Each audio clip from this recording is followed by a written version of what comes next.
Okay, ready, set, go. Ladies and gentlemen, welcome back to another podcast. I am Fish, and grab yourself a drink. Join us for a little talk about Path of Exile. We have a new league start going on. Everybody's having a blasty blast. We're going to go ahead and let some people introduce themselves. Hive, you want to go ahead?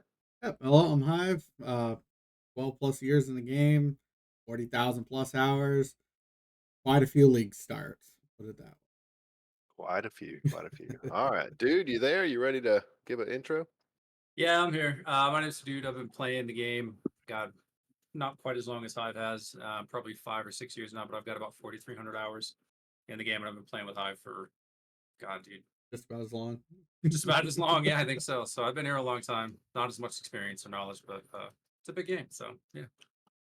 And I am Fish. I have been playing since Alpha and I've had an absolute blast. This game has consumed my life many, many times over. And there's just so much to learn.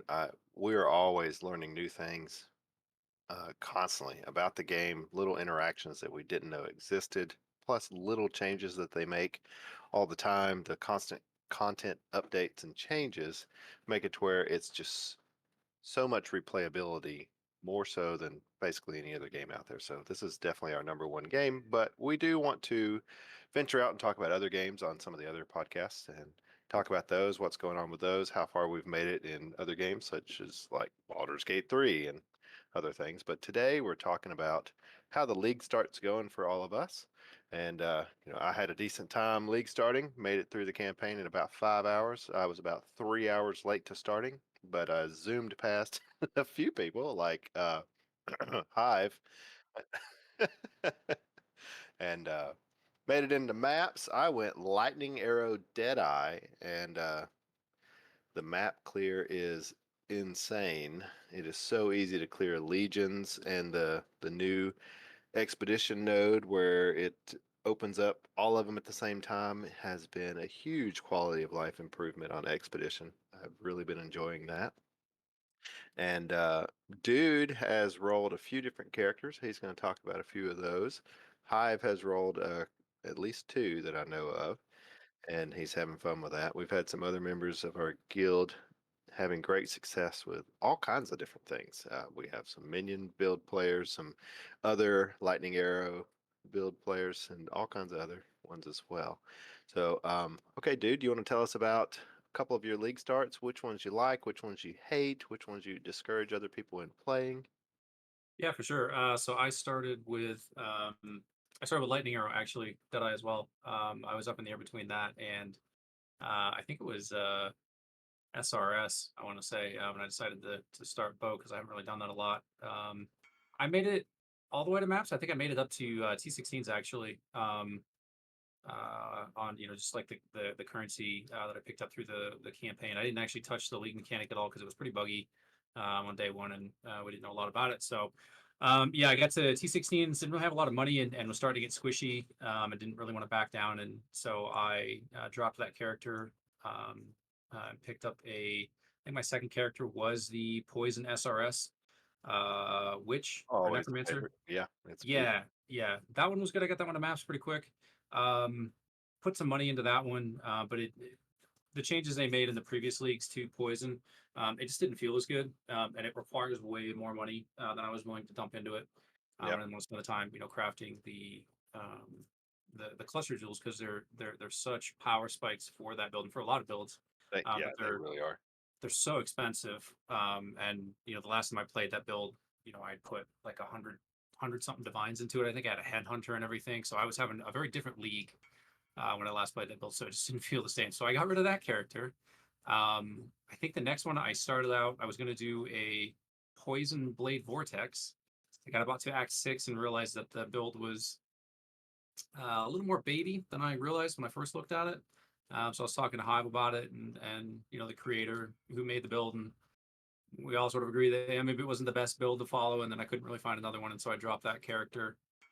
From there, I went to RF. I went to RF Inquisitor, which I got up two maps. He was pretty tanky, he was pretty good, but I realized I hate staring at the RF for hours on end because it's bright and you can't turn it off. And there's no real MTX, which I think is a problem for that because it does suck. It blurs a lot of the ground and seeing ground effects and degens and things like that is really critical to playing in the end game here. So I dropped that character. Um, and then I'm on my current character right now, which is Frostblade's Trickster. So I started, I don't know, I think earlier today or late last night, mapping with him, getting the gear sort of sorted out. Really good character. I found the first guy I used wasn't quite as in depth as it needed to be, so I jumped over to a secondary build, was a little more defense. That one of our guildies actually recommended to me. And I'm blasting through that right now, running T15s and 16s with the tabby still, so having a lot of fun with that. It's definitely a fun build, a little bit old school. Frostblades has been around forever and was widely considered one of the best leveling skills to use back in the day. I remember when you remember this in Phil's Pro 2 when they first brought out when we had Abyss League, they brought out Stygians, and you could get the tri-elemental murder size and just slot Oh them yeah, in your belt and just go ham with Frostblades. So yeah. yeah, having a lot of fun with that.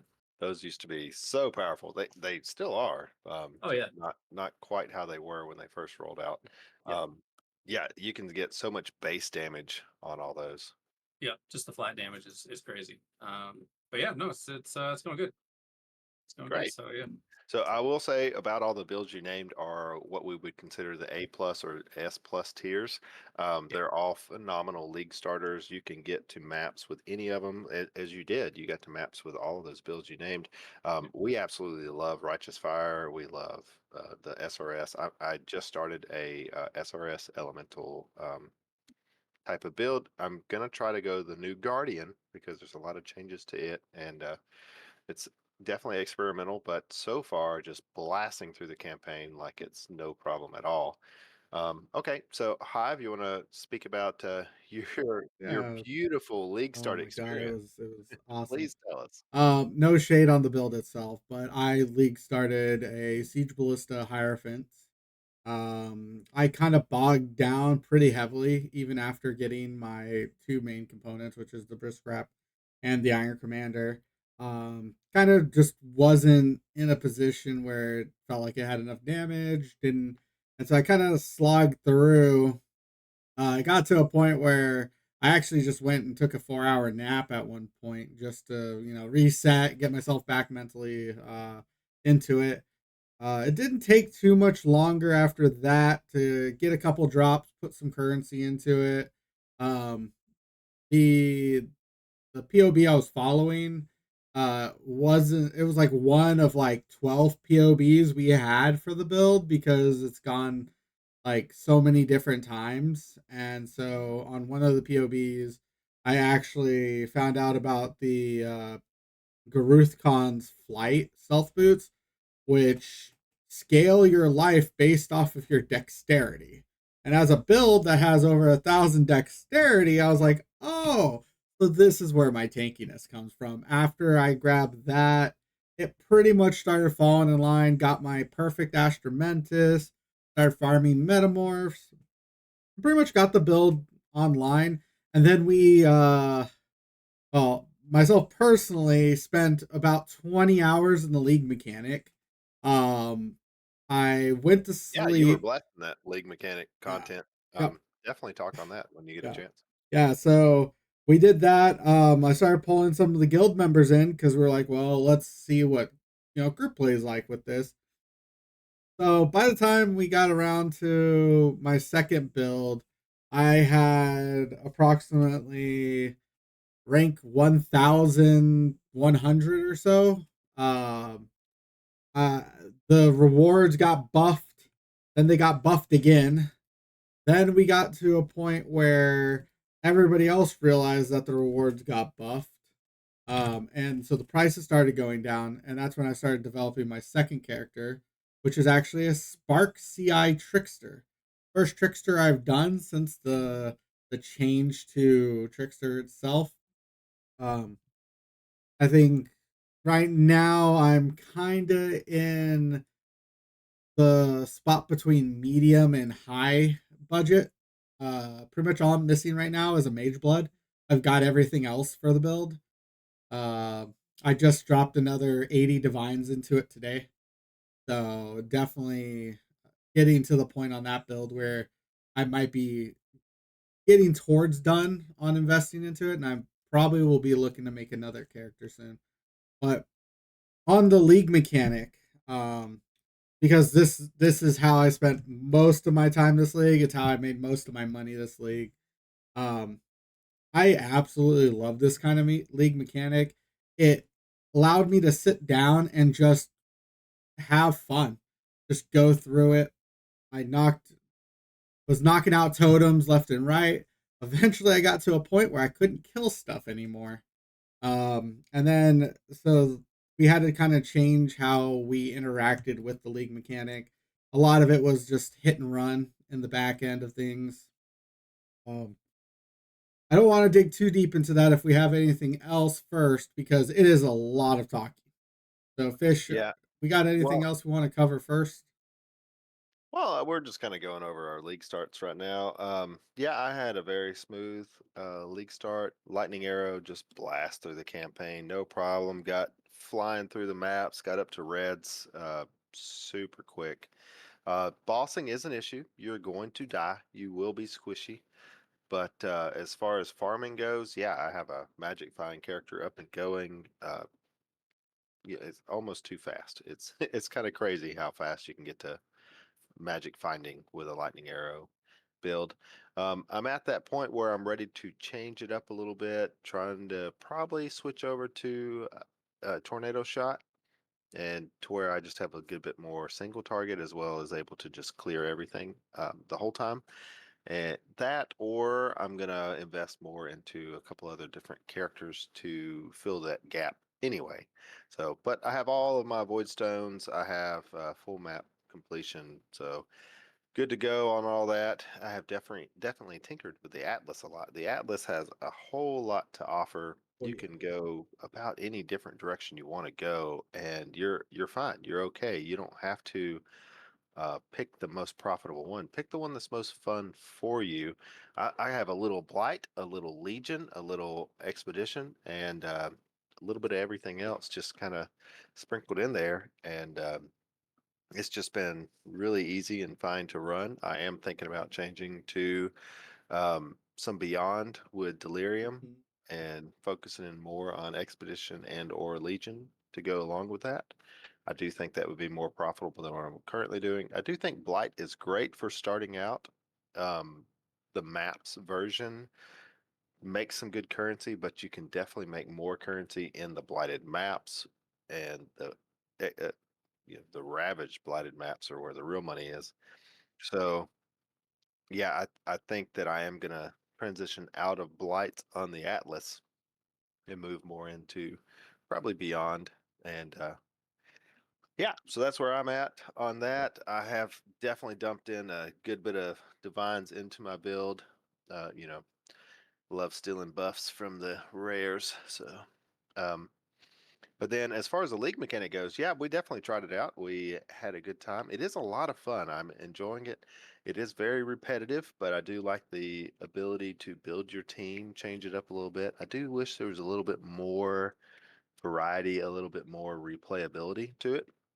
And I wish they would balance the team play.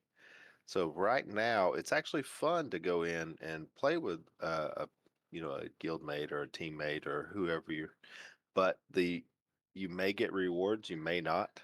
You just don't know if anything's even going to drop for the other person. So reward wise, you have no clue if it's going to be worth your time on that aspect. But the experience, if a lower level, you're still getting a good bit of experience in there, especially if you go in with someone who's what rank are you now? Top 200, something like that. Top 200. I'm somewhere in the 1400 range, 1500 range now, I think. Something like that. Pretty high up there. Great. It's been a grind though. That's the big thing I like kept trying to explain to people, because I had a couple people that were sending me messages asking me like, "How are you doing this?" and stuff. It's hours of grinding on this stuff. But that being said, at one point we were pulling 10, 15 divines per hour. We hit a really big streak of just really lucky, got some really big drops. And then some hours we're not really pulling that much, but we're getting a bunch of well, now that they changed the thing, we're getting a bunch of the popcorn currency in full stacks almost. We're Yeah, even getting big full league stacks of start. chaos, full 20, which is, even split between two people, getting 10 chaos for less than sometimes 30 seconds of a round, is pretty solid. So we've been having a good time. Not to mention, you can't lose experience when you die in there, but you can gain experience every time you win. Right. And I've taken my Siege Ballista character from 90 to 94 and strictly haven't run a single map since, just in the league mechanic itself. And it's actually about the level again. Yeah, I think that could be one of the better places to get experience. Right now, especially on the way that you're talking about, instead of having to pay for a carry in five ways or something, you can run those and make a good bit of experience. So, okay, we've talked about how our league starts went. Let's talk briefly about some of the league starts going on throughout everybody. I have here on my screen what's going on as a latest snapshot. And if you see here, surprisingly, I don't think anybody called this, Dead Eyes are number one right now at 17% Or of the what? total league. That's kind of crazy. When was the last time we saw Dead Eyes number one? At least it had to be like maybe 3 leagues ago when we got the original bow change and before the caustic arrow nerf. I think Yeah. that's the last time that we've actually had a pretty strong start for Deadeye in like a top five situation. Well, I think the one you're referring to, that was actually Pathfinder. Oh yeah, it was The Pathfinder. That's right. It was yeah, Poison Claw. Pathfinder's always a solid Doesn't even ascendancy. place. Doesn't even place this league. It's number four right here. Yeah, it's I nine mean, percent. it's 9%. It ain't 17%. That's crazy. 17's insane. That's Yeah. just mind blowing to me. The changes on the tree definitely beefed up arrow play. And plus there were several streamers and content creators that talked about Deadeye a good bit. And so it's seen more love this league than many, many leagues in the past. And it, the changes to it are no different than last league, really. So it's kind of crazy that it wasn't the same last league. People were like, "Hey, I can make this Deadeye character. It's a good league starter, and it can go straight into magic finding. I can have a good start and be rich." So, and then next up, we have Inquisitor and Juggernaut tied at 9%. Now, last league we saw Juggernaut a good bit higher than Inquisitor, and I think both of these stem from Righteous Fire for the most part. Yep. You do have some Bone Shatter in there Arc. and some Spark as well. But Pox puts out the one of the best build guides out there for Righteous Fire. And he normally the last three leagues, I think he's played Juggernaut. This league he started Inquisitor, so we saw Inquisitor shoot up the ranks. Um, Still, Inquisitor Spark is one of my favorite builds, especially if you go Soul Thirst. You can get some crazy things to happen. But yeah, there's some definitely some awesome opportunities there. Next up is Pathfinder. It's just huge quality of life all around. It's just a great ascendancy, well built, kind of all rounder. So with the Pathfinder also coming into this league, which is something that we didn't we probably won't touch on it right now, but we probably will in a little bit, is the tattoos for Pathfinder are insane. Yes, There's so much quality of life in the Pathfinder, and the same with Juggernaut. So yes, I can definitely see why they are where they are right now if people are utilizing tattoos properly. yes, and they are not yet. We've seen that people still don't even understand what the tattoos do, where they go, how to how to use them, how to utilize them in their build. So I think over the next couple weeks we're going to see some of these tattoos really come into play. Yep, I'm currently using quite a few myself. I'm getting to the point where if it's not a stat that I need, I have a tattoo on it. If I don't need it to have a piece of gear on, and it's like, for instance, I justified closing out 10 of my int nodes to put tattoos on. I've closed out every dex node that I don't need because I'm on trickster side of things for my build, and I have those completely done up with prod speed. And I'm actually thinking about probably getting the extra projectile, which is the most expensive tattoo currently. It Um, is, but I've dropped two of an them so extra far. projectile is So amazing for just giving up playing, a node. yeah, give up a 30% dex node you weren't going to use anyway, and all of a sudden you have an extra projectile. It's so much power. There's a lot of that in the tattoo system. Even like as an example, with energy shield, if you get global defense 3%, that actually increases your energy shield. Not something that a lot of people realize because it just says global defense, but global Yep, defense includes your energy shield. it So does. you can kind of push things a lot further than normally could. Yeah, Yeah. that's a underutilized stat for sure. I mean, Yeah. there's a good example of it. Sorry to cut you off. No, you're There's good. You're good. I was gonna say, I was thinking, the tattoos are interesting for all the reasons you said, being able to, Mhm. the variability that it adds and being able to dump like 40 intelligence, I think you said, right? For which is, Yeah, for a build like yours, where you have so much intelligence and you're not a stacker, being able to use that, as a trade-off for something else to empower the character, I think is really cool. One of the things I'm interested to see is sort of like with Crucible League. I think they said the trees are coming back at some point. I'm sort of interested to see if the tattoos stay, because if the tattoos stay, it's going to take a while for us sort of figure out, like you said, how to use them and sort of the best way to maximize their benefit for the player. And then, like, is he going to let us keep them, or is it something that's going to be like, hey, it was a cool league, but now we don't get it anymore? What do you guys think about that? I Yeah, honestly I wish they do. yeah, I hope tattoos are here to stay. Maybe not in their exact form they're in. Kind of like we see whenever league mechanics do go core, there is a change up, there's a shake up. I like all these additions that they add to the game. I do want them to stay in the game. They don't have to stay in their most powerful form. Just kind of like Harvest. We all still love Harvest, but it does not make the end game gear instantly like it did in the Harvest League. Um, but we all still like what it does for the game currently, right? Right. Yeah, yeah, for sure. I really hope to it stays. I think it's really cool, sort of like essences. We haven't had Essence League for a really long time, but being able to use those as you level and as you build a character, and playing an SSF, like, it just adds like another dimension to the game, which is, overall is sort of a credit to GGG's success with Path of Exile. And certainly one of the things that keeps me coming back and has kept me playing for almost 4,500 hours at this point. For sure. I Yeah, mean, I don't even want to talk about how many hours I have in this game. Yeah.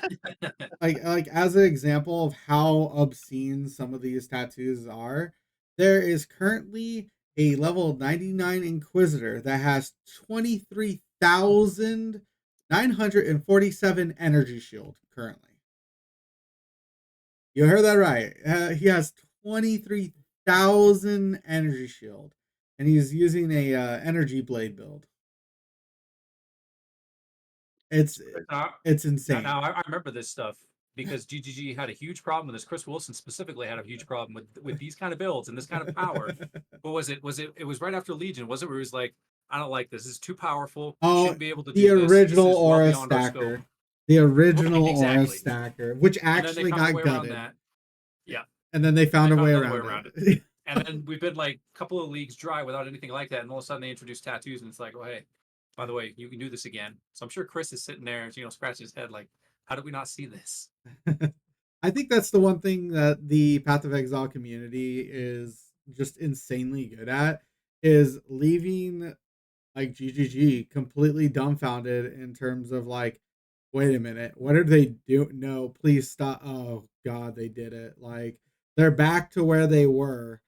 And the thing is we don't have the same power. We don't have the same availability of things as we did back then. But as a community, people are able to develop and move past that and go, okay, fine, I'll find something else to do this with. And I mean, there's just so much brain power, and I think that's what puts this game a front, like it's so far in front of other, other games. I don't want to throw shade at, again, D4 bad, but like it's the community is what makes these builds function. It's what makes like the theory crafting portion of this just be as insane as it is. I mean, if I don't think I'd ever thought about this build, but apparently a bunch of people thought about this build. Looks cool. I'll Look at be this ascendant right here. Yeah, right. 30,000 yeah, there's life. 30,000 life. Like, That's oh, crazy. and I can almost guarantee you there is almost 50 tattoos of life on this character and a Yeah, lot of other things. Like 30,000 life. I That's yeah. guarantee you I'd be playing that character in the league mechanic right now. 30K life. maybe this character doesn't get one shot. I yeah, shit. That's a very tall order, fish. I mean, Oh man. whew, Yeah. not getting one shot in the league mechanic. That Yeah, those the league spear. mechanic stuff, they one shot everybody just instantly. It's kind of crazy. I think So, quite a few builds are gonna shine this league, and I think yeah. that people this week or next week are gonna start growing out of their league starters and branching out. And I think that's where we're gonna start seeing this, budding of new build ideas and people throwing currency into things to see if it works. So, Yeah, I could totally see tattoos unlocking some stuff that hasn't been available before or Oh yeah. refining them to bring them into the spotlight. Yeah, absolutely. And like I said, it'll be really interesting to see, when that money starts to hit the market, as people start to get bored, what they come up with and sort of what new mechanics we'll have. And then we'll see how long we keep it for, if it's like sometimes like we get with was it Impending Doom, this league where they're like, yeah, enjoy it while you got it now because it's not supposed to work this way and we didn't Yep. intend this and we're not gonna punish you for this, but it's not gonna be like this ever again. So yeah, I'm really excited to see what they do with the tattoos because it's just nuts. It's such a cool, I don't even know how to like feature, aspect Yeah. of the It, game it and gives their you some creativity. more control over your individual character. Exactly. Now, Player agency, right? yep. yes. You know, and just more diversity. Okay, so next up we see Elementalist, then Saboteur, then the Necromancer. I really thought Necromancer would be on up there, closer to the 9 or 10% mark. We have so many uh, minion build players in our guild. For me, it feels like it's such a powerful build. I'm surprised not more people are playing it. Any input on that? I think people might have got baited by early Guardian, and went into the Guardian assuming that it was going to be as strong, and I think that took a share of the Necro player base out of Correct. the question. I think that Guardian is strong, but I don't think for a lot of the builds that people are playing, it's as strong as, say, a pure Necro. Yeah, I'd agree with what I was saying here. I think Necro has been around for so long, and so it doesn't really hold any secrets anymore. GG has adjusted it here and there's this gone because for a real long time it wasn't really a popular build. People didn't like playing it. I played it a lot when I first started. I was like, this is great. Like nobody plays. The gear's cheap. Everybody hates Necros because they don't want to manage anything. But yeah, I think what I'm saying is right here with that. It's been around so long. It's not really any surprises with the witch is safe, but the new Guardian's gone through a lot of changes over the past couple of leagues, right? They made some really big sweeping changes with it. I don't think they really know what they want to do with it yet. But what I've heard and what I've seen so far is that new Guardian looks really, really cool. Especially that new pet that you get.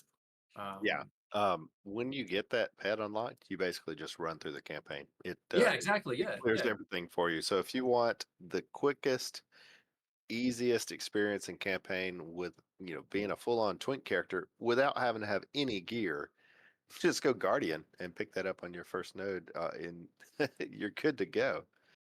yeah, yeah. It's really cool. I've heard a lot of people are using it for a righteous fire, and they basically just have it follow behind them, and they're running their way up to red maps, in their campaign gear.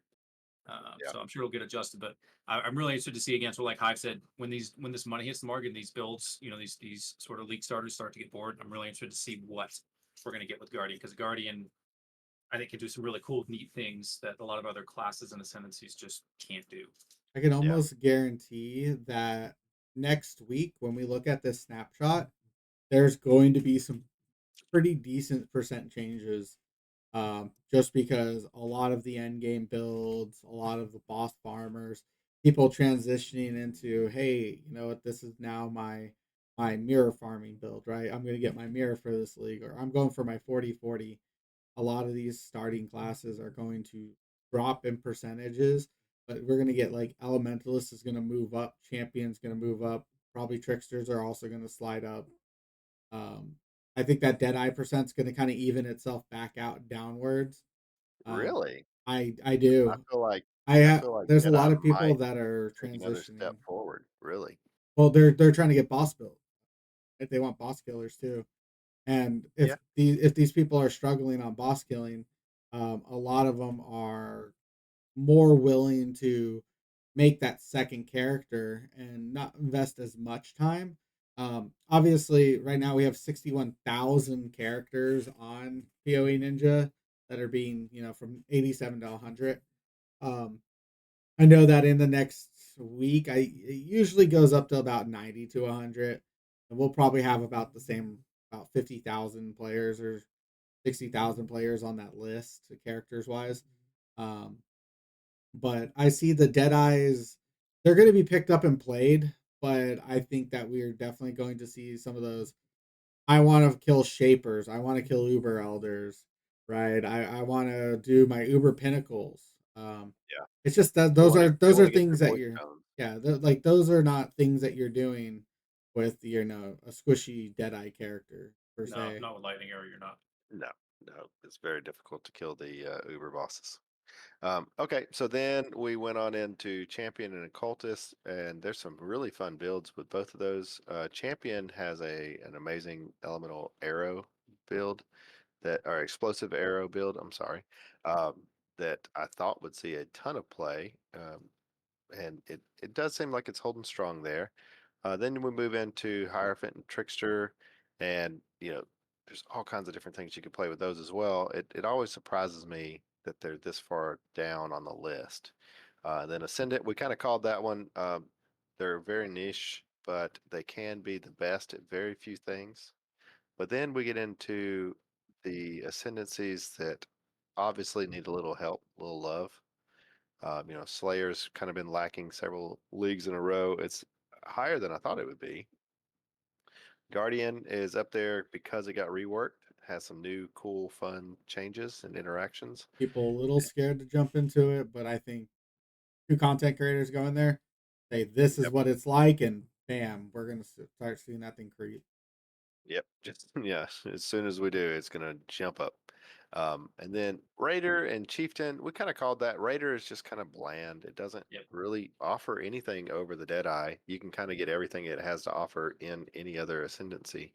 It just doesn't. It just doesn't do anything Except for the Flicker best. Strike. Yeah, except for Flicker Strike. Flicker Now, Strike. I do like starting out as a Raider and then swapping to a Deadeye because it can get tankier and faster more efficiently, and then switch over, and the Deadeye just does everything a Raider does, but better. And then Chieftain, I really think that they botched the Ascendancy. They just didn't give it enough oomph. There's a lot of nuances to it that I think weren't quite fleshed out. Um, yeah, there's just a lot of opportunity for Chieftain in the future. A- And one of the biggest things we talked about briefly last time was that, Chieftain has almost no changes from regular to ruthless, whereas every other ascendancy has massive changes from, Big nerfs. yeah. So I really hope that they don't go through and bring all these other ascendancies down to Chieftain's level. I kind of hope that they bring Chieftain up to where it should be on the others. And then Berserker and Assassin have kind of been on the lower played in for a while.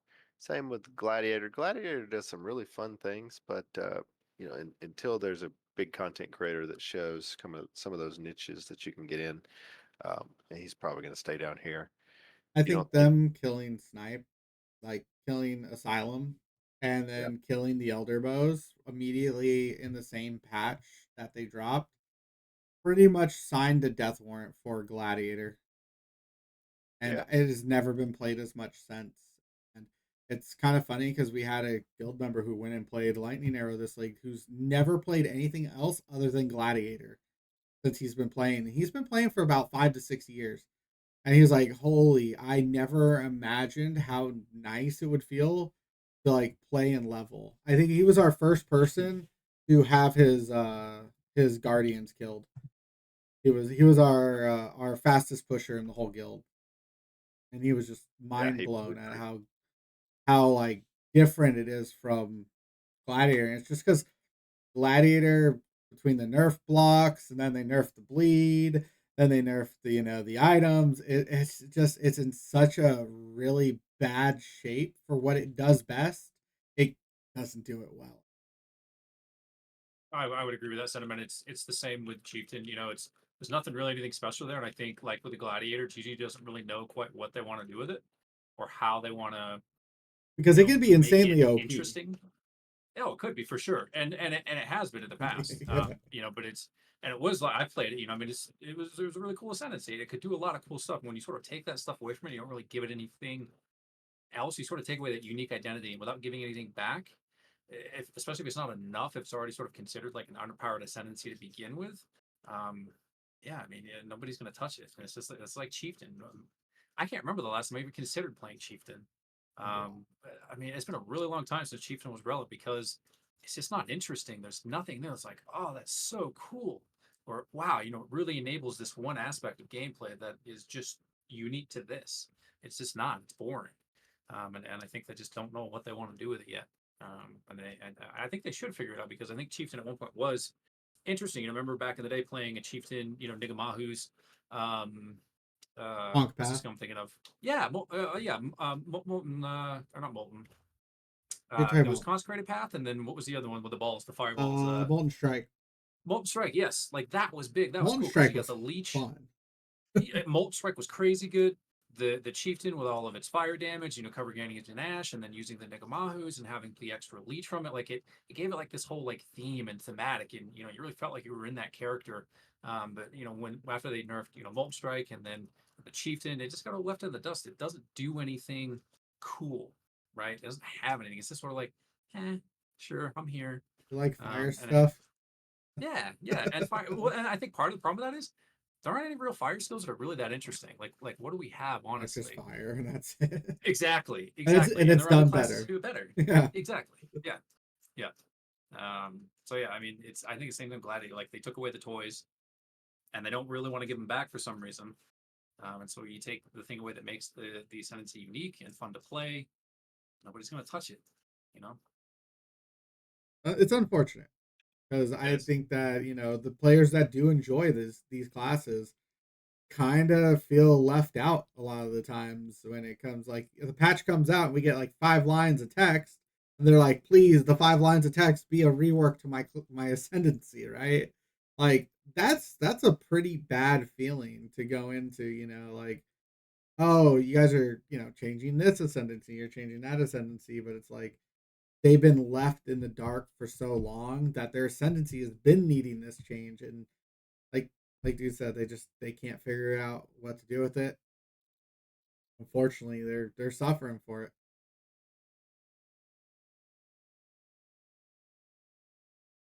All right, so I guess we can talk about some of the builds out there.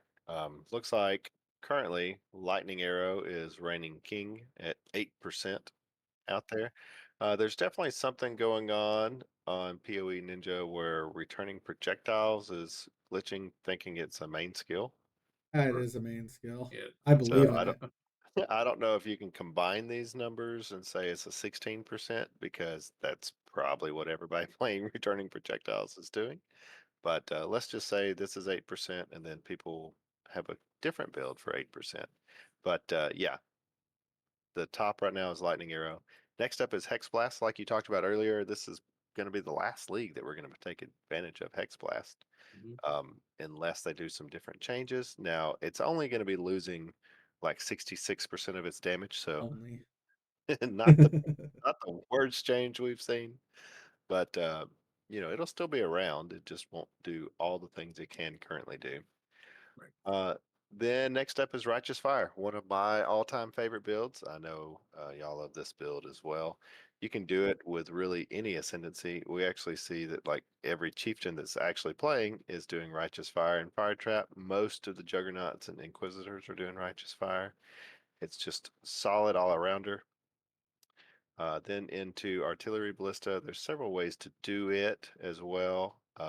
And I kind of wish this Vol Lightning Arrow played into the Lightning Arrow. There might be several more percent there than people would think. Plus, same with Righteous Fire. A lot of people, whenever you get to the end game stuff, you're actually doing it on a four link. You're putting it in your helmet, doing the other links that the helmets would provide, such as the increased elemental damage from the essence, and then maybe a couple of links from the elder spam stuff. So that's when you'll see Fire Trap. Probably next week we're going to see the Fire Trap jump up a few percent and Righteous Fire go down a few percent, and we'll probably start seeing Tornado Shot work its way up, is what I'm guessing. Um, Ish. I'd like to chime in. I sure. actually checked a couple of the Righteous Fire builds just to see if they were counting the helmet sockets. They do count the helmet sockets. Oh, good. So even though it's a four socket on there, because they have the helmet with like the plus burning damage, it counts it as a five link. So Okay. hats off to PoE Ninja because they're actually they're doing Good. some good I never get programming used on to it, their end. and Yeah. okay, I just assumed it was Yeah, still that that's way. cool. Yeah. My bad. That's really That's cool. cool. No, no, that's cool because I Yep. didn't know that until I just checked. I was like, oh, so, I mean that makes more sense because I was like, there's no way that percentage of players are playing actual like six link righteous fire. Like, there's no way you go straight to that four link in the helmet and get the crazy juicy helmet. Yeah, Which that you made helmet those makes a helmets. huge You yeah, made those so helmets this league. well, we can talk about profit in a minute. Yes, I made Yeah. some decent currency crafting for Righteous Fire. I focused mostly on the Inquisitor version because I knew so many people were going to be copying what some of those big build creators are doing. I did make a few of the Juggernaut ones, and yeah, I made some good divines on crafting RF gear. It's easier than you think to make it, and it's almost deterministic on some of them. Now, you can pour a ton of currency into making that helmet and never hit a good one. It is possible. I stopped because I put another couple divines trying to make another one, and went through all that currency and said, "Okay, I'm done crafting these helmets." Uh, so, all right. So then into Bone Shatter, the top melee build in the game, Bone Hands Shatter down. right there. Yeah. Not even Um, close. if we sort by DPS here, you'll see, Bone Shatter is up there. Now, of course, these people are probably doing some POB tinkering to stay up here, but Bone Shatter does absurd damage. It, yeah, it just kills everything. Like we talked about, you can end up doing one attack and clear the entire screen with it. The other high DPS one is Ice Trap, and I'm not sure how they're tinkering all this. I didn't think Ice Trap would be anywhere near up here. Do you have any experience with Ice Trap? Um, let's see. I know that there's it's not called Ice Trap, it's the other one, but they use it to kill Maven in like point 0.2 Oh, seconds. icicle Oh mine. yeah, Yeah, icicle mines. yeah, They kill Maven within like point 0.2 seconds. That's the only one I could think of. I haven't seen many builds play with Ice Mine, but it's a mining build. I'm sure it's being used to blow up bosses like nobody's yeah. business. They're doing Anomalous Ice Trap. Huh, Is this one with charge trap support, conk effect? Yeah, they're blowing up bosses, no blow problem. With this them amount of DPS, yeah, they're Yeah. one shotting anything in the game. They have half a billion DPS on these Oh yeah, ones right here. that's a It's Uber. crazy. That's like a Uber farmer right there. Half a billion DPS is usually you're killing your Ubers pretty quick. Yeah. Okay, so then we go into tornado shot. I talked about that briefly. I do think it's going to start going up the ranks a little bit. A lot of people work into tornado shot later on in the league. It's one of those that needs a lot of gear to get it going, but once it gets going, it's the best bow build. Um, okay, and then summon raging spirits. I am sad that summon raging spirits doesn't show DPS over here. You see, it's not up there. Yeah. Maybe one day PoE Ninja will fix that to be able to show um, summon raging spirits. See, like here, we have no clue what their DPS is. If they're Yeah, poison, they're probably still hitting the cap on poison Yep. DPS. Oh, they're yeah, definitely hitting that yeah. poison cap. Because I believe about 23 million, I believe, the DPS dot DPS cap. It's somewhere Yeah. between that and like 35. Well, I did see that they were talking about how, in even in Path of Building, that you're typically getting 3.5 to 4 point something more DPS than what it calculates. And they've proven that several different build creators like Gazzy has proven that it actually is getting significantly more DPS than what even Path of Building is calculating. So PoE Ninja will get there one day. Several other It's things minions. probably have to get there. It's hard to calculate minions. Yeah, you Yep, never know how many you yep, have, their duration, what they're attacking, if they're traveling. yep. Lots of So, things to calculate. yeah. So then there's Spark, and I'm sure there's a lot of people that are doing the poison version. There's a lot of people that are saying the elemental version. There's also the chaos conversion version. Um, yeah, Spark's just a really fun build. I typically make a Spark character at least once per league. I know you do too, Hive, right? Yep. What I about you, dude? I have done Spark a couple of times. My problem with it has always been the skill looks really cool, I think, and like using it for clearing stuff and bossing is really cool. Um, I just think it's one of those skills that generally requires a decent, I would say at least a moderate investment, right? Maybe 5, 10, 15 divines before it really starts to feel good. Especially as you start to push up into map tiers. But I think I did play Poison Spark a little bit and was rather surprised just how disgusting the damage was um, Yes. with it. Yep. So it's definitely cool and it's so satisfying That was to my play. sanctum build. Yeah, and so in Sanctum League, I went Poison Spark, and it's kind of like Raging Spirits in that those little sparks are going out finding the Yeah, guys. Yeah, and yeah, it's insane. Like you can get 100% chance to poison on hit, and it just I remember I was hitting the dot DPS cap with that build after about a week and a half with it. I mean, it was just impressively strong. And you get to abuse all the fun things that come with Spark. So you can do fork with it. That way you even have even more of these things popping up all over the place. Which is something that SRS doesn't quite have. Not to mention, you can scale Spark in terms of how many projectiles you're able to have, how fast they're going, a lot of things that it's harder for minion builds to scale. And yep, if you look at it, like how many different classes are playing Spark? I mean, respectively, Inquisitor is number one, but then you have Trickster. You also have Pathfinders. You have Occultists. And there's even a Deadeye. A couple Deadeyes that are playing it. It's Like crazy to see Elementalist at 0.1% of I the Spark I players. know it's insane for Uh, me. Spark actually does great as an elemental skill, and so what? Yep. There's definitely an opportunity there. All two of them, and yeah, right. they're even I believe they're doing the badges of the not badges of the Brotherhood, but the rings of the Brotherhood, and that is such a strong yeah, call of the Brotherhoods. There we go. It's such a strong defensive layer that it even though the sparks are like hitting small little bits every now and then, this build can easily freeze perma freeze stuff. Like it just hits the threshold almost instantly after you hit it. Because every time you launch a spark, you can launch about 8 to 9 of them, depending on if you have enough investment into it. And if you're close enough, all 8 to 9 of those can hit. It can shotgun in a sense. So what's funny is this one, I opened it up, and even with this DPS here, the character's taken apart. They're missing most of their gems. If you look, pulled all their gems out of like everywhere. So they're done with this character. They're moving on to something else. This was their farming character. They got this far already, and they've basically ditched this character. Pretty much So finished. It's got a watcher's eye. yeah, Spark has just always been Spark, impressive. yeah, Spark is great.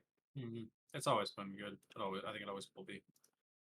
So And then, each is what's cool about it is each ascendancy adds its own flavor to the oh yeah, skill. yeah, you can play it so many different ways. Yeah. Yeah. Okay, so explosive arrow, I'll admit I expected to see it a little higher on the list. It's just such an all-around build. You can do all content in the game with it, and it does have that little bit of issue of you have to place a totem. The totem has to shoot, and then it has to explode. So you have to wait on each pack, and that is an issue later on when you're trying to go fast, when you're trying to zoom. But things like Sanctum, it just destroys Sanctum. It does very well in the current league content as well. Um, and several other mechanics, it does very well. Did y'all expect to see it a little higher on the list? I expected to see it higher. There was a lot of build guys, a lot of hype behind it. We actually have one of our guild members playing it as the first time uh freaking player for it. And I mean he's moving. He's grooving with it. I'm pretty sure he's enjoying it. But yeah, I definitely expected to see higher up. I expected to see the numbers on the damage a little bit higher, but I think that's just because people haven't quite got into the investment level of it yet. They're still kind of enjoying that little honeymoon phase before they really dump into it. Hey, I tell you, that new tattoo that gives you an extra arrow is going to be huge for this build. As soon as some people start investing into it, I they're going to be crushing all the content for sure. Okay, so temporal change basically goes with the other build we talked about previously. Vortex is a cold build. It is so strong just to fly through the maps with. It's definitely one of the strongest ruthless builds still to this day. You can do most content in the game with Vortex. You do typically see people moving out of it into other things or pulling it away from their main build, doing something else with that slot. Like if you're using Vortex on your minion build, you end up adding another minion, getting rid of the Vortex so that you stop dying to LA Reflect maps. Okay, and then into Exsanguinate. Um, it's getting better and better every league. People are figuring this skill out more and more. I can totally see this going up even more like next league. We talked briefly about Corrupting Fever. They kind of gutted it, so it's yeah, They on down. added a little bit of extra to it with a new skill gem, but it's still pretty hurt. Yeah, Still but it's pretty still hurt. at 2%, so Yeah, it's on up there. they're pretty much stuck playing with it until they get tired of it. Yep.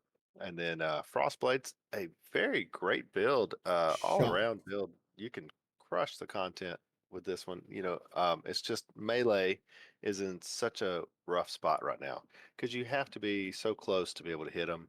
You just almost every build is just too squishy with Frostblades. Yeah, for So Trickster. except for tricksters. So I could see some things, just a couple little tweaks to it being a S plus tier build. Right now, I definitely put it down in the B category for me because you're just gonna be a little squishy.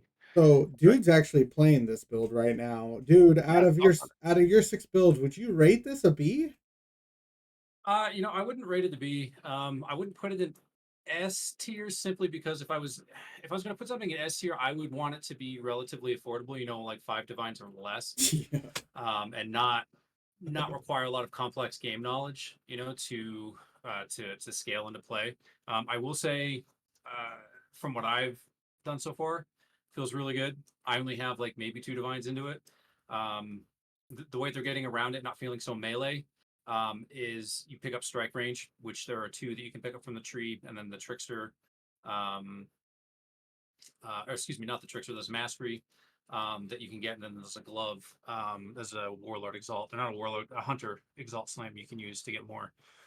So I think I'm actually like in the 7 to 10 like physical range away from a mob to actually hit them. So the frostbite, when you hit it, actually throws out like a little projectile, and then it breaks off into the blade. So with the +3 strike range I think I've got right now, I'd actually consider myself almost a ranged character because I could stay quite a ways back from usually out of most mobs melee range, and just nuke them down.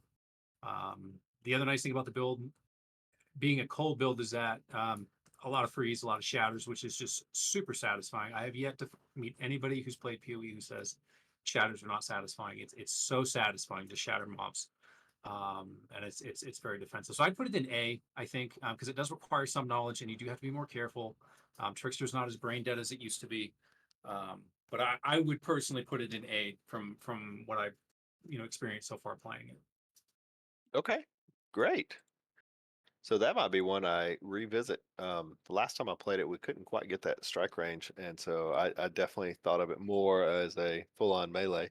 Yeah. And well, good. It's good to hear that it's making waves. Hopefully it'll work its way back up when your gear isn't about 15. It's actually the Yeah. content creators, a handful of them that made the guides actually decided at the start of the league. So many people were actually lining up to play it that they wouldn't be able to get their gear, and they swapped their league starter away Yeah. from it so that way they could guarantee that they'd get some of their gear. 'Cause, I mean, it's smart to do. It's that's the right play. If you don't think you can afford it, don't play it. Yeah, it's Yeah. it's it's definitely a build where you can get away with 5 to 10 divines in it, no problem. But if you really want to push the limit, you can easily dump 50 to 100 divines into it and go into the hundreds of millions of DPS with it. So there was a few leagues ago where I did go that build and dumped in several hundred divines, and the attack speed on it was awesome. Oh, it's gross. Yeah, it's so cool. Ah. It is. It's so Yeah, cool. there's no way you could even count how No, fast. no, Give me my Uh, headhunter. Let's go. I was like, see this shaper? See the shaper? It's gone. There no he goes. shaper. Yeah, how many shaper per seconds? Yeah, when you got enough Yeah. money to do that. Our, how much DPS does your build do? Oh, 50 shapers per second. Oh, okay. Okay, so then into Reap, solid skill. It is very popular this league, and you know, absolutely great build.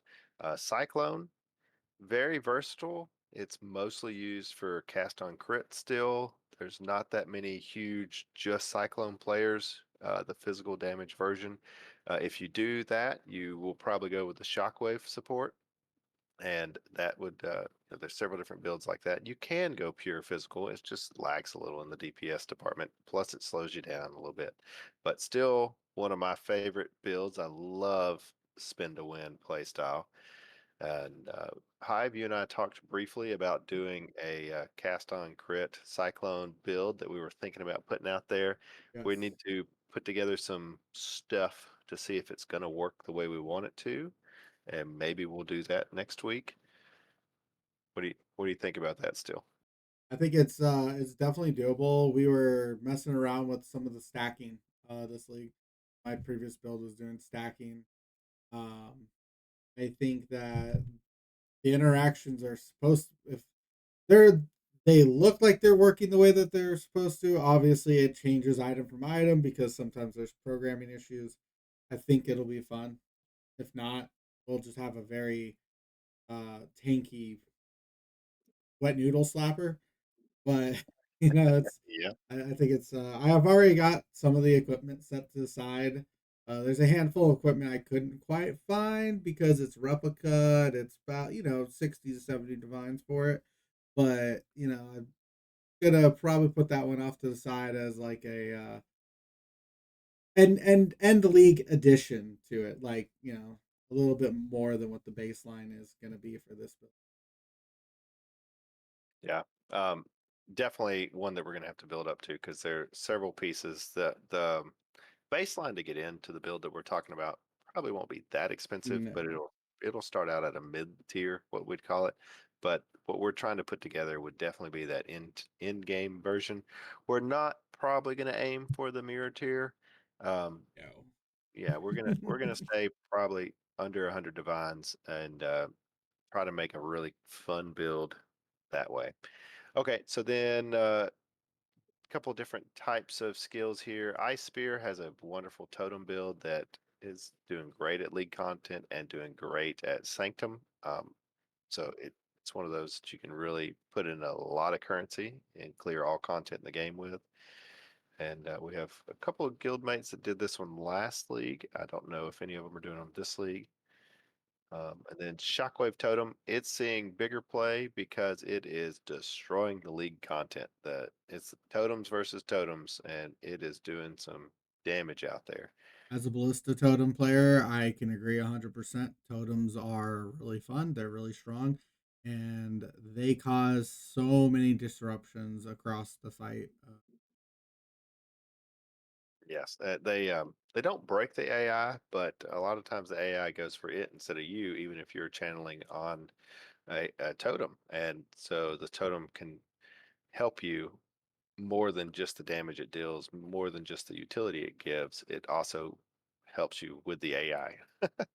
Actually, thanks to these totems and the ballista totems and a couple of the other dead eyes that were all playing knockback, we actually got a within 4 day knockback nerf for the league mechanic Yeah. because we were able to basically wall pin most mobs during the league mechanic fights. So So we can talk a little bit how we were doing that.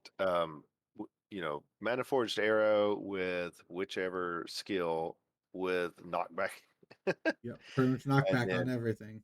right, and then you have your totems with knockback, and all of us were able to just push the entire team, the opposing team, off the map. And they couldn't do anything. And we would just channel the totems and win. It was definitely not done as intended.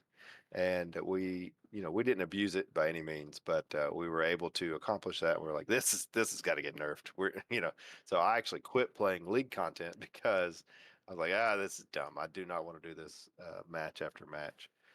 Uh, I had an ensnaring arrow set up on my ballista totem, which is also another thing that caught a nerf during that. It's almost as if GGG just stares at my account sometimes and they're just like, "Oh yeah, no, no, yep. we can't deal with this now." So they made it so you can't slow them more than 50% also, which is what the ensnaring totem was doing. And the ensnaring totem also had the knockback attached to it. I put tattoos in that helped me push that whole percentage up to I had 100% chance to knock back, which is I've never used knockback ever at any given time. And now that, I don't really have a reason to use it, probably not going to use it again. Like it was kind of the like, hey, this is what knockback is. And you're like, oh, this is actually kind of fun. And then you go back to the mapping and you're like, right, knockback, I just kill everything in one shot. I mean, there's no point in knocking these things back anymore. So I will say, if I typically go on a bow build, I try to pick up a little bit of knockback somewhere because it actually helps a bow character out a ton to have just a little bit of knockback. maybe I'll just should start adding knockback to you all you my don't play builds. that many bow builds, I don't think. But yeah, knockback is definitely fun. Okay, well then we get into um, something like Blade Vortex. I do think we're going to see it going up the ranks. It's only at 1%. That's one of those builds that once you have a headhunter, you're able to sustain the duration on it and fly through maps. You start doing some crazy farming with it. I can see Blade Vortex taking off in the next week. Um, kind of like Ethereal Knives as well. You see that a lot on, other high-end farmers. And I do think we'll see EK going up the list a little bit. And then we get into everything else that really just needs some balance or Pretty some much. love We need or some attention. love. Yeah. Some of these just need attention to be good. Uh, not all of them need a balance, but a little love somewhere on some of these could do some stuff. And then one that I wanted to mention was Absolution. We have a guildie that is crushing the game. I think if you click that, you might actually see his account up. Did you see him? Uh, I don't even know what he named him I'm this just time. trying to remember his character's name now. Oh, Shawnee? Yeah, Yeah. Sean. He was Sorted by damage, actually. He's not Oh that yeah, high he a might. rank, but he's got a lot of damage to the build. God, I can't remember his name either. He changes it every league. He Yeah. does. That's fine. No, I know that he's Yeah, he's up here somewhere. One of these is him. okay. It's a name that sounds like something from Lord of the Rings, like Lothariel, Oh, something Oh like that's yeah, that. yeah, yeah. right. That's right. Uh, Lorathel or something like that. Yeah, it's Ivorith, I think is his name. Oh, is that it? Yeah, That's him. Iorveith. Oh, he's right.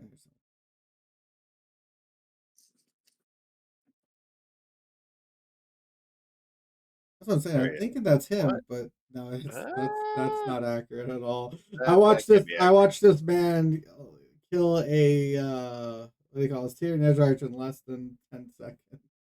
Yeah, Oh yeah, that's his ashes and stuff. Yeah, yeah. this That's this is his character, but it doesn't. His DPS is definitely not correct so on here. that's the wand. If you hover that wand, he actually found that wand on day one. Yeah, he's had it. Yeah, he's had it since day one. Uh, Dropped on the ground and and ID'd it. he joined me for a map. We killed our first set of the betrayal units. He the first unveil he did was trigger, and, Yeah. and I was Yes. like, "You stole my trigger." Yep. Here we go. But there he went, and off to the races he went. He's definitely crushing the content this league. He actually killed a couple of my Ubers for me because his single target is through the roof. The like that damage it says on there is nowhere near how much Yeah, that might be what each one of them does potentially. per hit. That'd be DPS per hit, not even second, because he gets through them pretty dang quick. He's Yeah, also got the fully kitted out animate guardian too. So that's not factored into that at all either. yeah, true. He's got several divines in his animate guardian.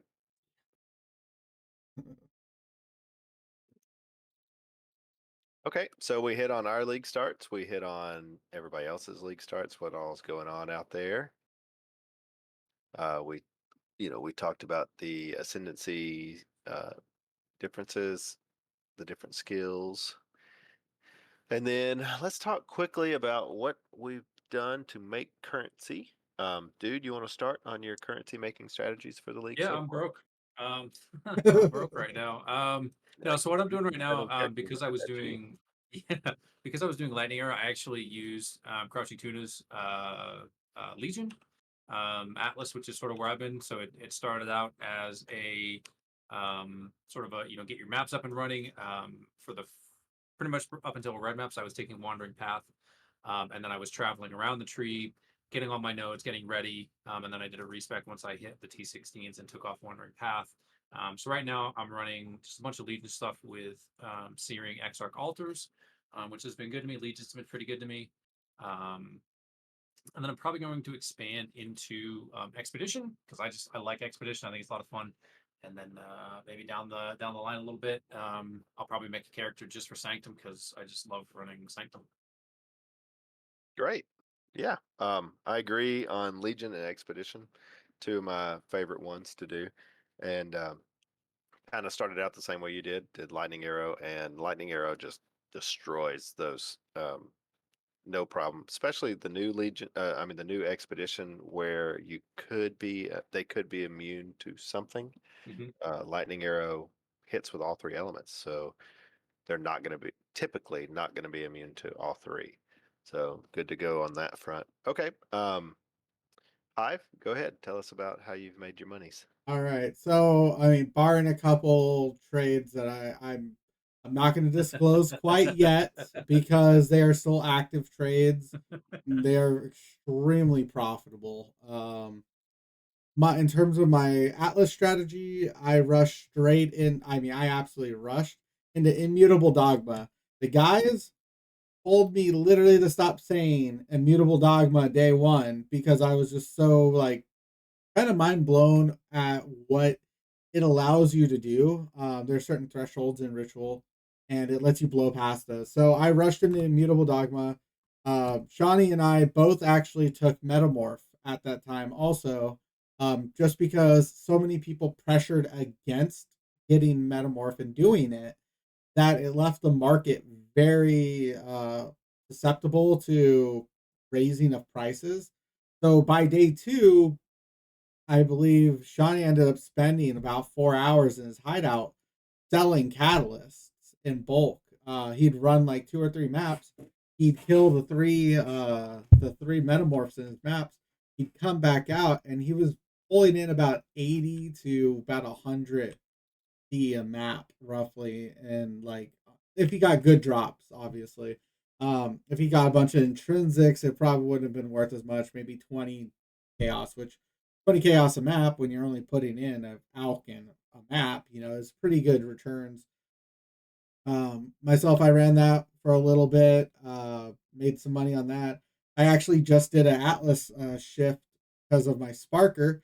It excels with Delirium, so I'm now beyond Delirium Tormented Spirits, um, and running what do you call it, Eater Worlds influence, um, and that's kind of where I'm at currently for just my Atlas strategy. A lot of it was, throwing in the maps, grinding them out. I'm I'm kind of a put your head down 15 hours a day kind of person. If I can sit there and just grind at it, I would. Um, I would like to state that the reason why I did leave Ritual was you didn't get enough options with Immutable Dogma to spend all of your favor. And I was also taking Arbitrary Tenants. And Arbitrary Tenants is a new node, and so is Immutable Dogma. And how they function together is Immutable Dogma gives you double the tribute, but it does not allow you to re-roll your ritual altars, which, as those that usually run it understand, that is kind of where you like, all right, where are my divines so I can defer them? Where are these? But how it works with arbitrary tenants, which you were just hovering over, is that the favors on ritual altars can cost anywhere between 90% less and 80% more. And what I was finding out was I was getting somewhere in the realm of 18,000 favor, which after you break this threshold of like 10k to 12k, divines become a lot more common, and there's a percent chance, which is still relatively low, for a mirror or higher value item to start showing up. And I was breaking that every single map that I was running that had them. And some of these items that are traditionally, so I had a divine. Normally, a divine's about 8k to pull out. It was it was about like 1,000 to pull out. I just bought the divine instantly. I didn't even have to think about it because I already knew. I was like, oh, I've got 15k over here to spend. All I got to do is spend 1k. So I was cleaning out a lot of the ritual altar rewards. The problem that I was running into is they don't give us enough. So half of that screen is still empty, and I still had 8k favor to spend, and it's kind of a feels bad because you're like, well, I guess I'll just buy everything that's in here, even though a lot of it's trash. I'm just gonna throw it on the ground, I guess. Like it kind of put you in a weird spot where you're like, you wanted to be able to spend everything, but you couldn't. And I mean, that's a Yep. very unique thing that happens only on Ritual, because you have just that right there to spend, and you can't spend any more if you don't have rerolls, and that node doesn't allow you for rerolls. Other than that, crafting, I did a handful of crafts. I ended up selling a couple of my spark helmets that I was like trying to craft for myself. They were one stat off. I wasn't happy with it. Kind of really wanted exactly what I wanted, and it was I think it was like 3% off of what I was looking at, and I was like, I'll make a brand new one. I ended up making like 15 divines profit off of one of my spark helmets on a craft that I wasn't happy with. I finally got my helmet. It took quite a bit of time and me being very stubborn. Um, there's a lot of ways this league to make money through the market. Uh, Yes. I think in total, somewhere I've probably pulled in about 140 divines. Of that, about 30 plus divines to myself through the league content. We had a streak that we ran on, I believe it was the Sunday after league start. The guild members and I just sat down, and we were actually running the league content together. And each one of us, there was three of us at the time, made 16 divines between all of us during that sit down. And Yeah. I think it's, it's definitely one of those things where there is money to be made. And Yes, there is. this And market is open. like It's I said earlier, the league content is going to be so much better once they balance out the league content for turtles. characters. Yeah, and those turtles, Turtles. the dang old turtles. I can't even, man. I went fishing today. I saw turtles and it just PTSD flashbacks of escort turtle, Titanic turtle, These not turtles. not letting me beat the round. And I'm just sitting there like, I can kill him. Oh, that's right. At 1300 rank, their life scaling is so high that you're just barely scratching them. And if the NPC gives them a regen token, a regen item, you can't beat them. You actually just can't beat them unless your build is pulling like 100k million or 100 million DPS. Like I haven't seen anybody just flat out kill the turtle at anything above 1300. Yeah, Insane. but walls break the AI. So we highly suggest everyone to go with what's his name, Field Commander or something. Oh, field commander by far one of my, if not the top splitter. My second for flanker is actually the Sunset Sage. And it's because the Sunset Sage can attack from range and she also stuns slash freezes. I say quote unquote freezes because it's like off and on freezing. It's not like a permanent freeze. The target that she is attacking totem. Like so she's attacking say another field master's totem, she should quote unquote freeze the field master. So having those on flanking with a field master to has just been insanely good. I think a vast majority of our wins that are easy wins, I'd like to easy. I'm putting them in air quotes because sometimes it's just not an easy win, even though like your guys are running them over on the other side. You're spending your whole time dead because a spear fisher or a spear warrior just flies halfway across the screen and just smears the floor with you, and you're like, why? There's a lot of fun. There's a lot of fun one shots, guys. Like so many fun one Yeah. shots. I will say a lot of those screen wide AoEs that will one shot you definitely need to be readdressed. Turtle Man. His Yeah, his turtle. AoE, he'll go auto attack in front of him, kind of wide, second attack in front of him, kind of wide, and he can do a full 360 on his third hit, and it's massive AoE, and it's a one shot. I've never survived it, and our guy with 10k ES has never survived it either. So one thing we didn't do Oh, uh, is Fabby. Fabby spoke up a couple times now. We never introduced Fabby. Abby, are you still here, buddy? Fabby, you still there? Yeah, I'm here. How's it going? Tell us a little about yourself. As far as game, Yeah, your Path of Exile, this league, a little bit about you, and that's it.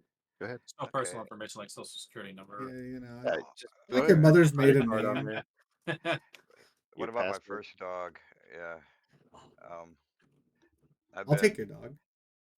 I've been playing fast since beta. Um, I was waiting for the D3 to drop, and I got turned on to this. And I've been and I took a break. I came back during Breach League. I think that's where I met Hive and the group of people that sort of held my hand through everything. And I've been playing ever since. Steadily, steadily improving each time, hopefully. Um, and I've seem to be playing mostly minion and totem builds lately. and that's what I'm doing now. Is my ballista totem, which is kind of sad because it was so good last league. Is insane last It league. was, it was, but Oh I'm yeah, trying to make it crucible work. bows. Hive has helped me out. He's basically actually the guild funded this build because I had to re-roll it once because I followed a faulty guide trying to be smart, and I was ready to quit, but they pitched in and gave me a bunch of regrets. So I'm I'm sitting at level. I'm stuck at 91 right now. That's because I only got 2.9k health. So It's definitely a That's how push. you do it. Hey, softcore, get away that's with it. that's softcore. I, I got damage though. I think my POB damage is something around 3 million right now, or a little bit more. I did manage to kill who was that? The Eater of Worlds. So I'd had enough damage to do that. I had a guildie help me with the exile just because I hate to fight. And I'm starting to make currency. I just got enough now. I can start my strategy for making money is running the Elva content and selling the temple for Locus of Corruption and Doriana's Institute. It was pretty steady money maker last league. Great. Thanks for the intro, a little bit about yourself. It is awesome to hear how basically everybody in our guild is making money a different way. And that's the beauty of this game is that you can get to the same endpoint hundreds of different ways. I typically find more money in the market. I like to craft for profit. I'm always trying to find the niche that I can go into, and of course not overdo it. And that's my one of my favorite parts about the game. My next favorite part is fast clearing maps. So I love Hmm. the bow builds that can clear Legion no problem. One mechanic I typically stay away from is metamorph because those are so difficult on a bow character. They'll just eat you alive. Same a lot of times with the tormented spirits. If you get a couple of rares out there or uniques with like 6 tormented spirits in it, oh yeah, they're eating your Yeah, bow you character, get no that problem. six spirits in your Veritania, like one of our guild members got Yep. today. Yeah, that's crazy. That's That's a wild. glitch in the matrix right there. That's Oh what the yeah. last thing you want to see when you go into your boss fight. Yeah. We have a couple other people that are having great success in Delve. We have some great Mhm. success in Sanctum. Um, and like you said, Hive, you're making a ton of currency in the Totem League, and so yeah, you can make plenty of currency any way you want to go. There's not a best way. Just do what you find fun. I will say that almost none of us like Abyss. Okay, we do have one guy who ran Abyss. He made his first like 30 divines, and then he realized the market was getting overrun by other people going into divines and backed out. I mean, going into Abyss and then backed out of it. There's Yeah, one person that liked it, and he did have a lot of success also. But it's one of those it's things where still it's like, profitable. what It's the just heck? whenever I'm running a map and it goes the other direction, It's the worst. or It is the yeah, worst by far. I just yeah, mauled every or, time. I'm like, where are you going? You're going yeah, that way? yeah, or it thinks it can go just on the other side of the wall, but then takes a trip all the way to the end of the map and all the way back to get there. The AI for Abyss is still so bugged that I hate it. I hate running Abyss. I think my favorite is you decided that you really wanted to kill that rare because it was threatening. You stopped, you killed the rare, and then you go to follow the rest of the thing, and it's like, oh, I ended because I thought you left.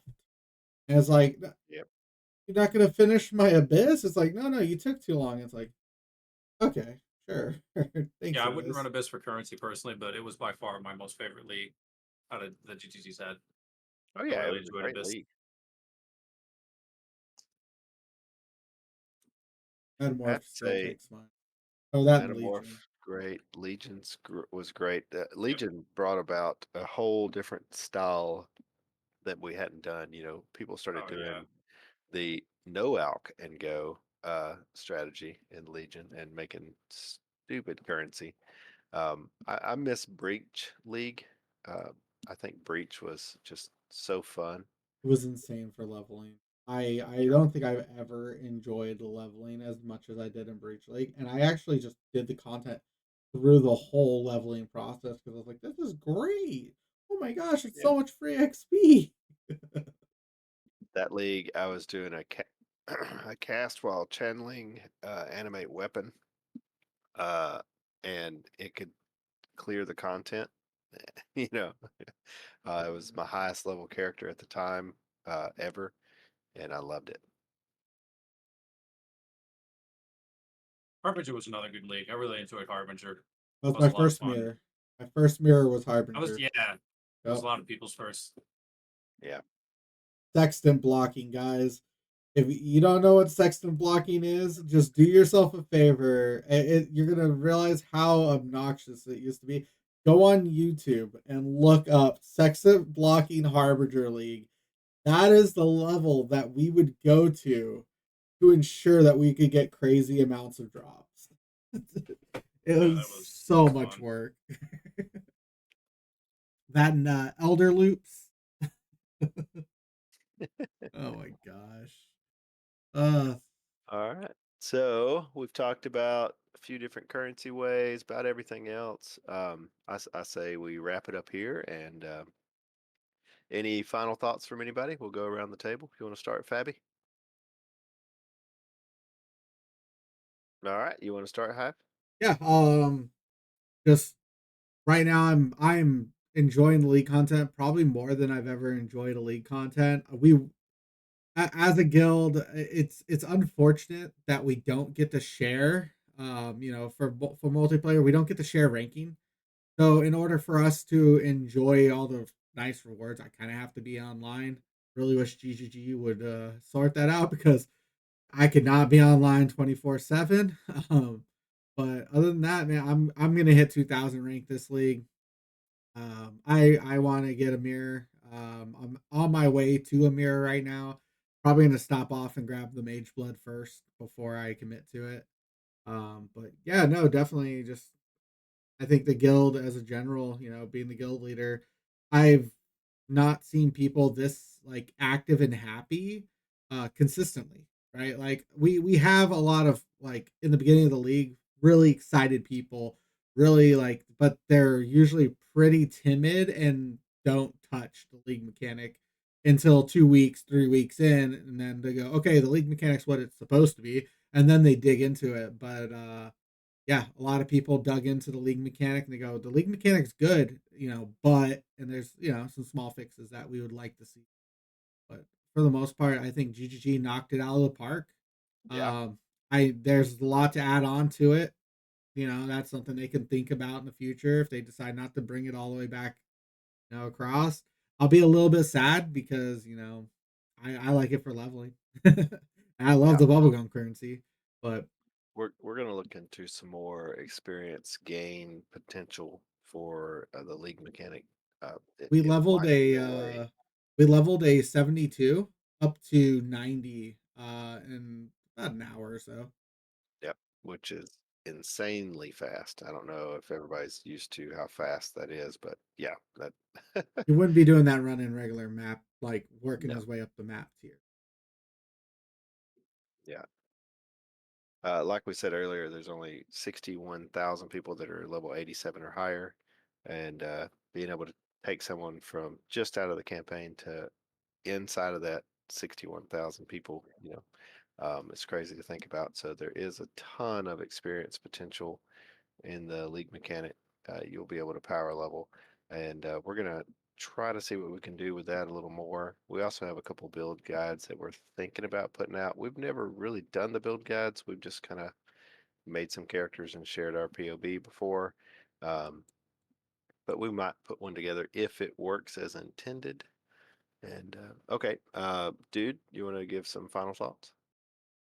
Yeah, so I personally, I think, have sort of a unique perspective here, at least on this league, as I haven't touched the league mechanic at all. I just sort of avoided it and then never got into it because I heard about how buggy it was, which isn't surprising. GGG a lot of times will try crazy new stuff like this, and it doesn't always work out. When you guys were talking about, one of the things I was thinking about was, we always say, and I always say, why can't they pay for more, beta testers or people to test this stuff before it gets this? But I think I think they don't, because the Path of Exile community is so smart and clever and creative that we, as just a community, are able to find all of the shit that's broken, that's busted, that shouldn't be working the Hmm. way that it does. And GG gets to see that, and I mean, they don't have to pay us. They give it to us and they say, "Here, this works. Pretty damn fun.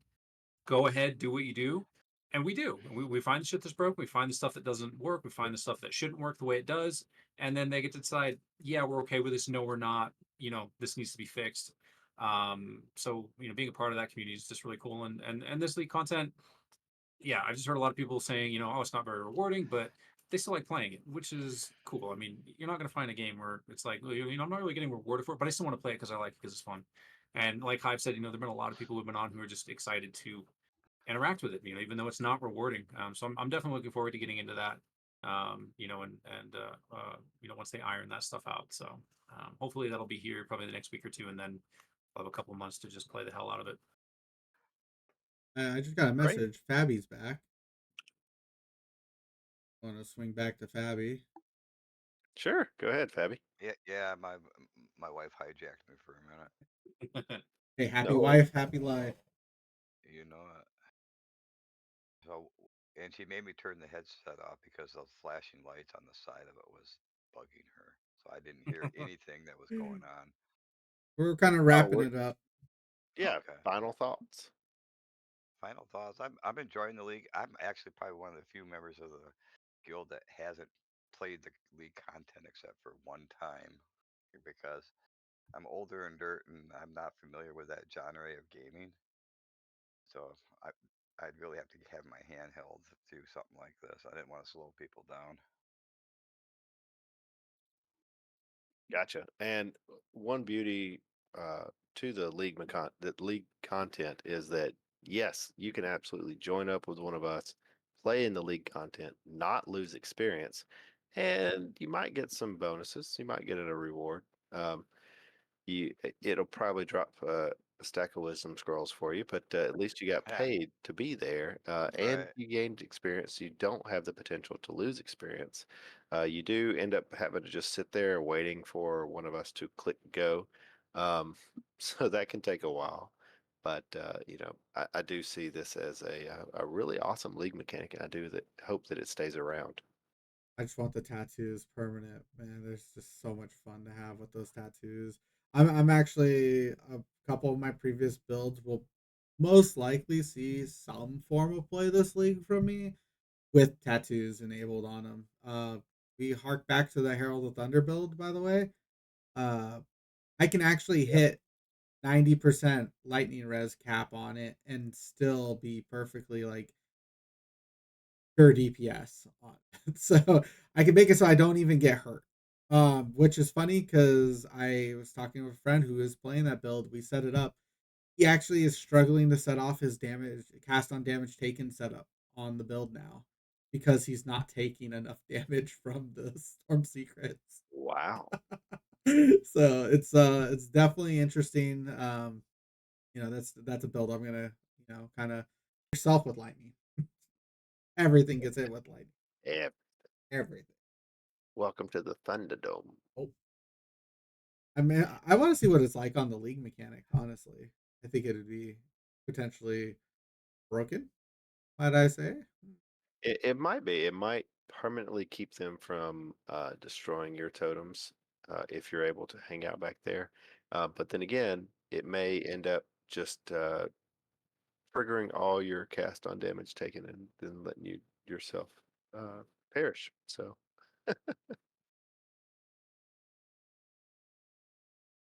all right. All right. Well, that's it, everybody. We're going to call it right there.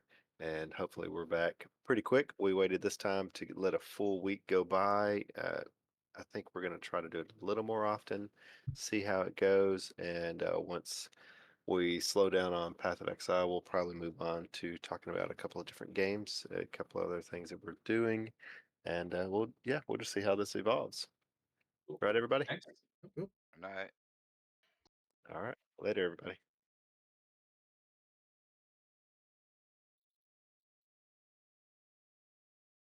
Okay, my recording